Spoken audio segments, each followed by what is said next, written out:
We're here to discuss a business biography that is actually pretty unusual, given that it's written about a large conglomerate that we all hear about in the news from time to time, but not much is really known about its history and its antecedents.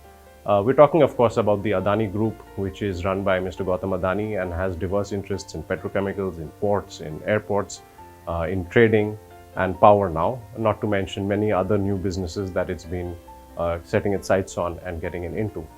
But where did Gautam Adani start, and how did the business get to become what it is today, which is essentially a juggernaut on the Indian economic landscape?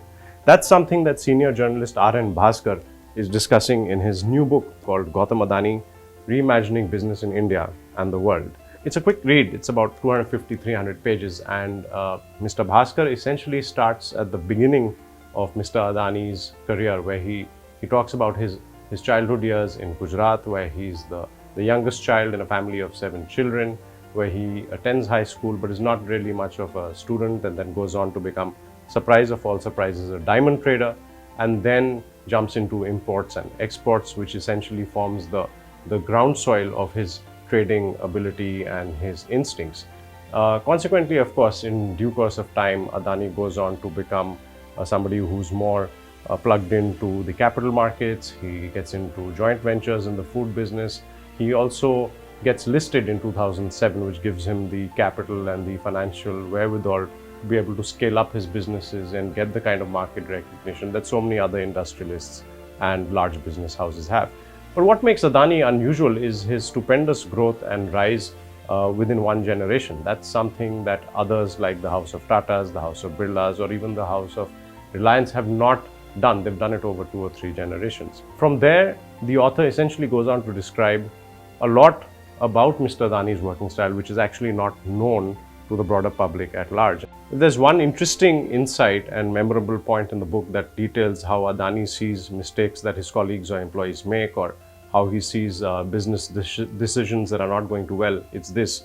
There's an instance in the book when one of his junior employees goofs up and does things in a manner that sets him back by a couple of crore rupees, and actually goes to Adani and tells him that since I've made mistakes and this has cost us losses, I'm going to go ahead and resign.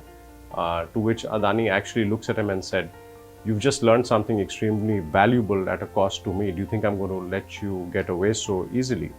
That in itself is sort of unusual, and the bottom line is Adani and the group is somebody who values relationships deeply, mistakes or not, and that is something as well that is presented keenly throughout the book.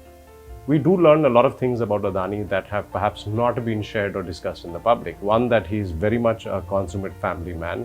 He has as many as 8 or 9 family members actively involved in the business, everything from exports to the foreign business and so on and so forth. We also learn that he's an extremely detailed attention to almost micromanagerial kind of a manager. Every second of his is coordinated, is instructed. Those support systems around him filter everything so that he gets information CEO dashboard style to a level at which is almost computerized in terms of how he manages his time and his meetings.